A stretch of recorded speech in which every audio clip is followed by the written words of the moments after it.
everyone, Mitch coming in for the Commander's Core studio. Welcome to the show. So on today's episode, I've got a fun one for you with some unexpected tribal decks that will absolutely destroy your playgroup. If you're interested in any of the cards on this episode, remember there's a handy dandy card list link in the description below. Now with all that said, let's jump into them. First up, Zinnia, Valley's voice, but in a way that you've maybe never seen it before with rabbits. That's right, rabbits for Zinnia, a 1/3 bird bard with flying for 3 mana in Jeskai, plus X+0x the number of other creatures you control with base power 1.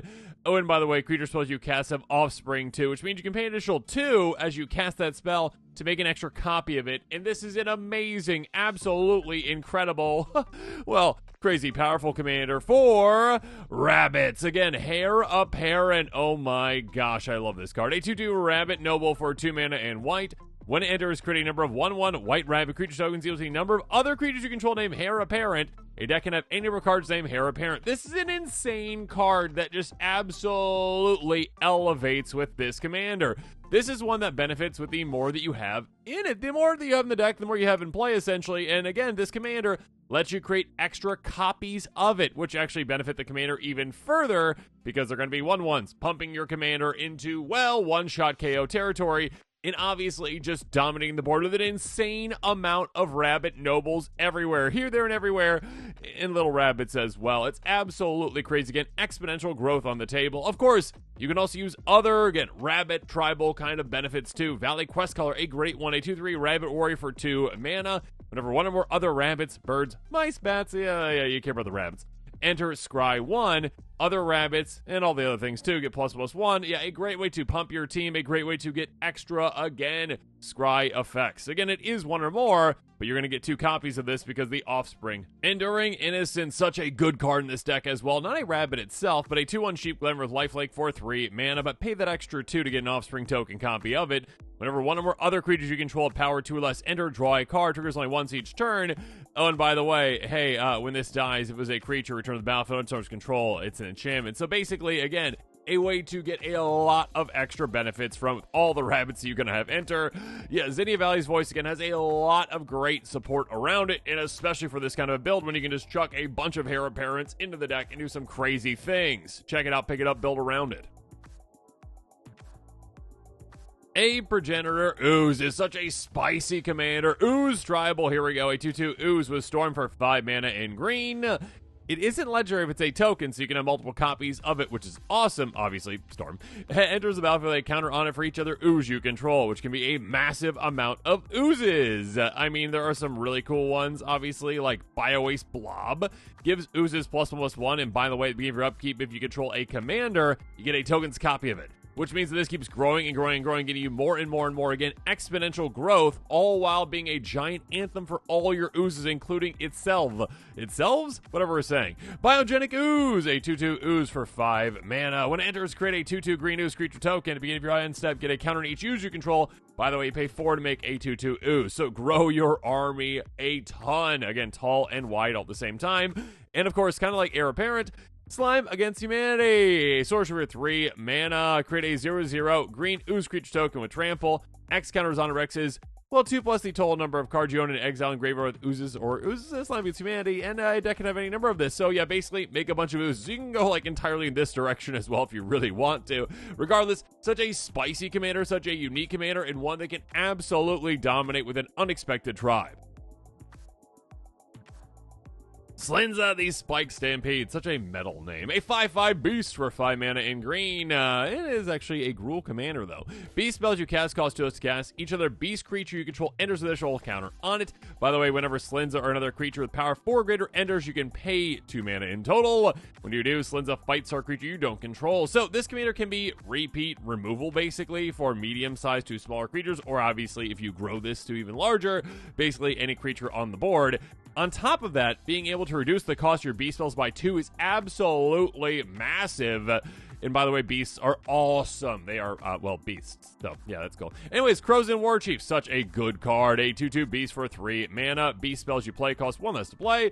You basically reduce the cost of your beast even further by 1 more. Now your beast costs 3 less to cast. My goodness. By the way, pay 2 mana, regenerate a beast, so protection there as well. Not a beast, but a good card for a beast deck. Woodland Liege, a 2/2 Elf Druid Noble for 3 mana. Whenever a beast you control enters, draw a card. Yeah, a great way to draw a ton. Keep in mind that this doesn't specify non-token. So yeah, a lot of cards drawn, especially in combination with Quartzwood Crasher, which is an amazing card. A 6/6 dinosaur beast with trample for 5 mana and Gruul. A lot of people remember this is a dinosaur. They forget that it's a beast. Whenever one or more creatures you control trample deal combat damage to a player, you make an XX green dinosaur creature with trample. X amount of damage those creatures dealt to that player. This is an amazing card, basically, that keeps growing and growing an army unto itself, basically. There's a lot of amazing beasts out there that get overlooked, that get forgotten, and again, this is an amazing commander that gives you cost reduction, additional power, and also removal all at the same time. Check it out, pick it up, build around it. Grolnok the Omnivore. That's right, frogs. A 3/3 frog for 4 mana in Simic. Whenever a frog you control attacks, mill 3 cards. When a permanent card is put into your graveyard from your library, exile a croak counter on it. You may play lands and cast spells from among cards you own and exile croak counters on them. Yeah, here's the thing about this one. Frogs are absolutely incredible, and this is a great commander that lets you, well, get a lot of value out of permanents hitting your graveyard from your library and basically saying, like, hey, it's like an alternative second hand, which is absolutely crazy good. Spore Frog, also some other graveyard synergies too. Sacrifice the rental combination we dealt this turn. There's some amazing frogs out there like this one. Clement the Warrior Wort, yeah, especially good for Frog Tribal. A 3/3 Vigilant Frog Druid for 3 mana in Simic. Whenever another creature you control enters, turn to 1 target creature you control with lesser mana value to its owner's hand. By the way, frogs you control have tap at green or blue, only to cast creature spells, so now all of a sudden all your frogs can tap for mana. And of course, there's just the random miscellaneous awesome frogs too, like Rampant Frogantua. Yeah, love it. 3/3 frog with trample for 3 mana, plus 10/10 for each player who's lost the game. This is easily an amazing, awesome creature that says, hey, you know what we're going to be doing? Well, just taking out players in one-shot KO fashion when we get late game. Oh, by the way, hey, when this deals combination to a player, you may mill that many cards, put any of your land cards among them on the battlefield. Yeah, really works well with your commander that wants you to mill as well. Such a great commander, such an amazing commander, such an underrated tribe that can absolutely dominate. Xu-Ifit, Osteoharmonist, Skeletons. Yeah, absolutely metal and amazing and brutally good. A 2/3 human wizard for 3 mana and black tap. Return target creature card from your graveyard to the battlefield. It's a skeleton of other types. It has no abilities. Activate only as a sorcery. Basically a way to go, hey, everything's a skeleton. Absolutely be able to do some crazy things with that. But of course, there are actually some really spicy tribal aspects to skeletons as well. Corpse of the Lost, such a good card. Enchant for 3 mana. Gives your skeletons +1/+0 and haste. Yeah, again, haste in black on an enchantment. Absolutely amazing anthem effect. Enters the battlefield, create a 2/2 black skeleton pirate creature token. Be your ensign if you descend this turn. You may pay 1 life if you do. Turn it back to its owner's hand so you can replay it and get another one if you need to. Death Baron. Many players forget that this not only affects zombies, but also skeletons. +1/+1 and death touch to your skeletons, which is absolutely brutal and amazing. Skeleton Crew. Each of the creature control, it's a skeleton or pirate, gets +1/+1. One of our creature cards leave your graveyard, you make a 2/2 skeleton, and you can also bring it back from your graveyard to the battlefield tapped. Absolutely incredible. And of course, again, anything is a skeleton. Even a Void Beckoner is a skeleton for this, so cycle it away. Reanimate it as an 8/8 death toucher, essentially, with your commander. Yeah, it is such a spicy commander, such an amazing commander, and again, an underrated tribe with skeletons that actually has a good amount of support with it. Kaseto Orochi Archmage is an absolutely incredible commander for snakes, and it is so incredibly brutal with the right build. A 2/2 snake wizard for 3 mana in Simic. By paying Simic, target creature can't be blocked this turn. If that creature is a snake, it's +2/+2 until end of turn. First of all, if you've got like a giant mana dump, you can actually just make this into a one-shot KO if you really want to. I mean, there are definitely builds around that. But there's also builds that are like, oh, hey, what's really beneficial with me getting through with snakes? Well, hey, how about something like Shikiko, Mother of Summer? 3/3 snake shaman for 6 mana. Creature control deals combat to a player at that much green. Till end of a step, you don't lose that mana, basically. You just keep that mana. This is an amazing card that actually is a commander in and to itself, and actually you're gonna see this pattern here that basically there's a lot of great snake commanders out there. If you throw them all into a deck, they do a lot of cool things together. A lot of free mana for this one. Zero the Anointed, a 3/4 snake monk that pumps your snakes. Other snakes you control +2/+2. By the way, Whenever a snake you control deals combat to a player, you may draw a card. Yeah, a lot of amazing card draw with this one. Basically, Coastal Piracy plus a giant pump effect. Or how about something absolutely brutal? Shisada Whispering Hunter, 2/2, begin your upkeep, sacrifice a snake. You got plenty of ways to make a bunch of snakes with this kind of a deck. By the way, if it deals combat damage to a player, the player skips their next untap step. Absolutely brutal. And again, being able to make this unblockable means, hey, that player that you don't want to ever untap again, they're never untapping again. Yeah, such a solid commander, such an amazing commander. Again, snakes are very underrated. Check it out, pick it up, build around it. Okay, taking a sidestep right now. Yes, Atla Palani is a commander that has been built in many tribal decks before. I mean, obviously, a lot of players like dinosaurs with this one, dragons too. Sure, okay, fine. Here, how about have you heard of, though, worms? We'll get to that here in a second. All right, so you make some eggs. When eggs die, you reveal cards out the top of your library. Until end, you reveal a creature turn, yada. Right on the battlefield. Okay, rest go on the bottom of your library. So, yes, worms, though. Worms, you know why worms? Because, well, I mean, awesome worms like Worldspine Wurm. A 15/15 trampling worm for 11 mana in total. When this dies, you make 3 5/5s of trample and it gets shuffled back in your library. I mean, technically, you really could just build an entire deck around like literally just Worldspine Wurm and this commander and then sacrificing it and then getting it back again and again and again and again. A lot of fun. Build it. Anyways, also Impervious Great Worm, a 16/16 worm with Convoke for 10 mana that is indestructible. So you can just get some absolutely massive heavy hitters off the top of your library that are amazing worms. And also Baru Wurm Speaker, which isn't a worm, but a worm friend. A 3/3 human druid for 4 mana. Worms you control get +2/+2, have trample. By the way, you can make more worms that are 4/4s, which are basically 6/6s for essentially just 1 mana, because greatest power among worms you control is easily going to be 7. Regardless, it is an amazing effect to have in the deck to say, oh, hey, those giant worms I have now also have trample too. Atla Palani Nest Tender, again, can be built in a lot of different directions, but hey, you know what's inside these eggs? Worms! Brenard Ginger Sculptor is such a great commander, but a very underrated one for a very underrated tribe, and that is Golems, a 3/3 human artificer for 4 mana and Bant. Each creature control that's a food or a golem gets +2/+2 and has trample. If their non-token creature control dies, you may exile. If you do, make a token that's a copy of it, except a 1/1 food golem. Artifact creatures of other types has pay 2 steps like an artifact. You know the food thing. You know the food thing. Here's what's happening with this one, okay? Yeah, we utilize things that are amazing with golems, like, you know, Blade Splicer. Hey, when it enters, you make a 3/3 golem. By the way, golems have first strike. So obviously, when this dies, you make another 3/3, because that ETB happens again.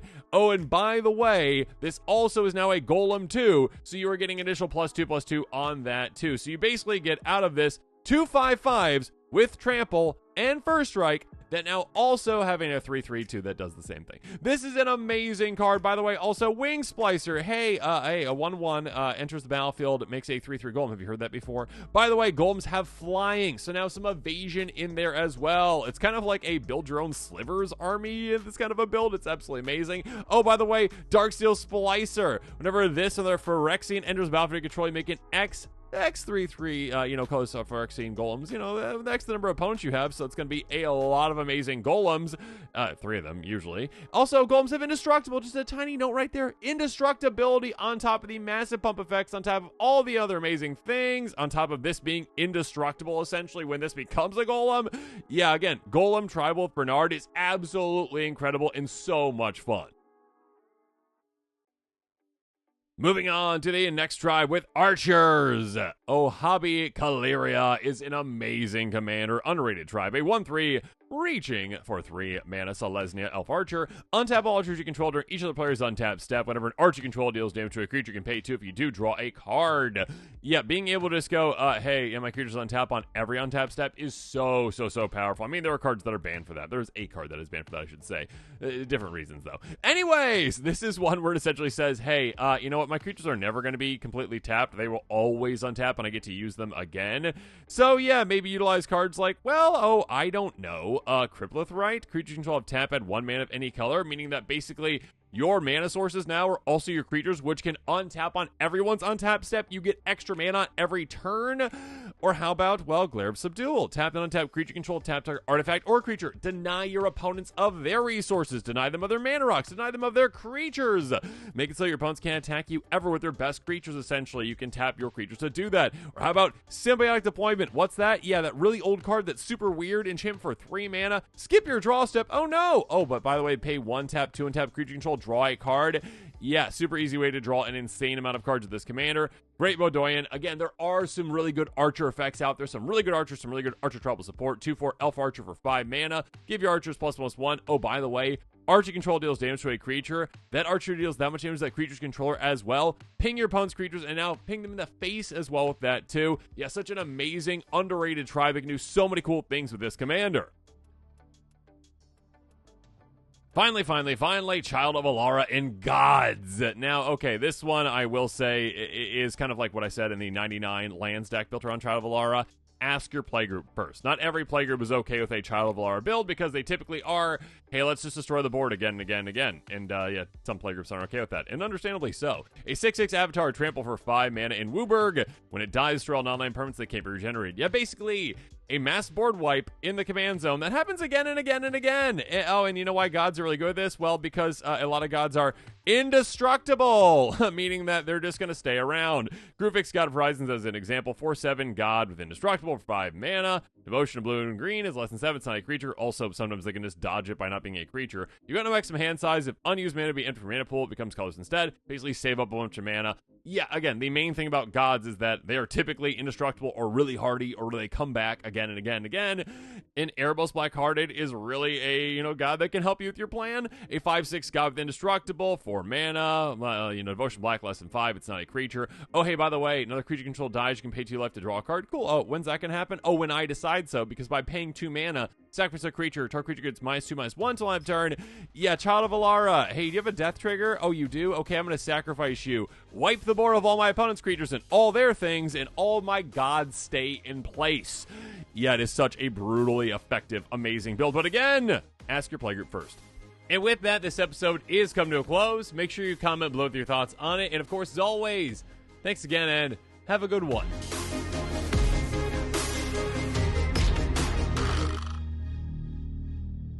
This show and episodes like this one are possible thanks to viewers like you. If you're looking for an easy way to help support this show, make sure that you like, share, and subscribe. Also, hit that bell notification icon so you don't miss any new episodes. You can also go check out our playmats and other merchandise at thecommandersquarters.com. Another easy way to support this show is with our TCG player affiliate links. So whether you're buying a deck or individual cards, you can use this general link right here or one in the description. And the final way that you can support this show is by supporting us directly by becoming a patron. There are many benefits to being a patron, and I truly couldn't do this without all of their support.